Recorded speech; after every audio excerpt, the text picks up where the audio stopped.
अधिक गिरवी रखने से अदानी के शेयर टूटे, अदानी एंटरप्राइजेज 7% नीचे। ईएनएस आर्थिक ब्यूरो द्वारा Adani total gas, Adani power, Adani transmission, Adani green energy, NDTV और अदानी विल्म के शेयरों में लगभग 5% की गिरावट आई। अदानी एंटरप्राइजेज में 7.03%, अदानी पोर्ट में 5.25%, अंबुजा सीमेंट में 5.17% और एसीसी लिमिटेड में 3.06% की गिरावट आई।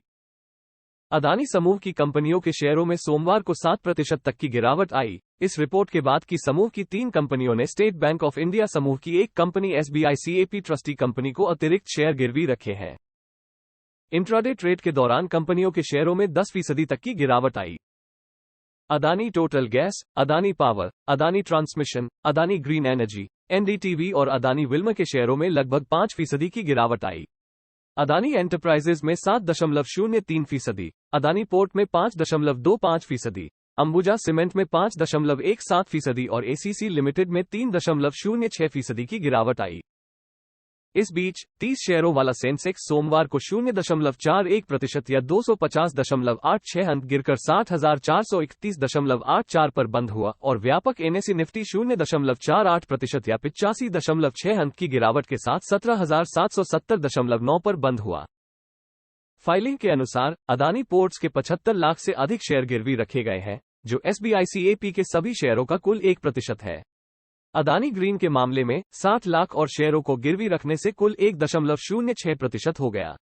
अदानी ट्रांसमिशन के 13 लाख और शेयरों की प्रतिज्ञा कुल 0.55% हो गई।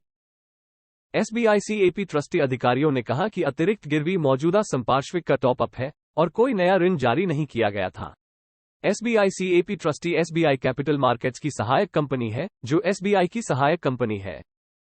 एसबीआई के एमडी स्वामीनाथन जे के अनुसार ऑस्ट्रेलिया में अदानी की कारमाइकल परियोजना के लिए प्रदान की गई $300 मिलियन की स्टैंड बाय एलसी सुविधा के हिस्से के रूप में 3 समूह कंपनियों के शेयरों की प्रतिज्ञा के माध्यम से अतिरिक्त संपार्श्विक है।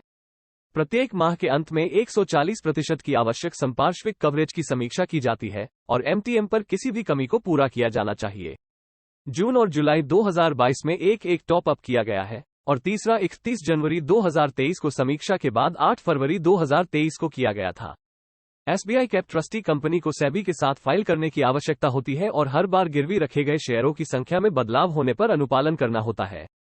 स्वामीनाथन ने कहा कि इस नवीनतम किस्त के साथ इस परियोजना के लिए गिरवी रखे गए शेयरों का प्रतिशत क्रमशः अदानी ग्रीन, अदानी पोर्ट्स और अदानी ट्रांसमिशन के इक्विटी शेयरों का 1.06%, 1.00% और 0.55% हो गया है। एसबीआई ने कहा, ये स्पष्ट किया जाता है कि इस तरह के शेयरों को गिरवी रखना केवल परियोजना परिसंपत्तियों के ऊपर अतिरिक्त संपार्श्विक सुरक्षा के रूप में है और ऐसे शेयरों के खिलाफ एसबीआई द्वारा कोई अतिरिक्त वित्त नहीं दिया जाता है। कंपनी ने मौजूदा ऋण के लिए निर्धारित वाचा के अनुपालन के लिए अतिरिक्त प्रतिज्ञा की है, जो बैंक के कुल बकाया जोखिम में पहले से ही शामिल ऋणों का हिस्सा है। पिछले हफ्ते अदानी समूह के प्रवर्तकों ने ऋणदाताओं, बैंकों और वित्त कंपनियों को Adani ports and special economic zone limited, Adani green energy limited और अदानी ट्रांसमिशन लिमिटेड में गिरवी रखे शेयरों को जारी करने के लिए $1.114 बिलियन, लगभग 9,215 करोड़ रुपए का भुगतान किया। यूएस आधारित बैंकिंग समूह मॉर्गन स्टैनली के स्वामित्व वाले वैश्विक सूचकांक प्रदाता एमएससीआई ने पिछले सप्ताह अपने विभिन्न व्यापक रूप से ट्रैक किए गए इंडेक्स में 4 अदानी समूह के शेयरों के लिए अपना वेटेज फ्री फ्लोट श्रेणी में शेयरों की समीक्षा के बाद कम कर दिया, या ऐसे शेयर जिन्हें बिना किसी के मुक्त रूप से कारोबार किया जा सकता है। प्रतिबंध। दूसरी ओर, मूडीज इन्वेस्टर्स सर्विस ने शुक्रवार को अदानी समूह की 4 कंपनियों के आउटलुक को संशोधित कर स्थिर से नकारात्मक कर दिया, जबकि उनकी रेटिंग की फिर से पुष्टि की। अदानी समूह की कंपनियों के शेयर 24 जनवरी 2023 से स्टॉक एक्सचेंजों पर भारी बिकवाली के दबाव में आ गए, जब न्यूयॉर्क स्थित हिंडनबर्ग रिसर्च की एक रिपोर्ट में समूह द्वारा दशकों के दौरान बेशर्म स्टॉक हेरफेर और लेखा धोखाधड़ी योजना का आरोप लगाया गया था।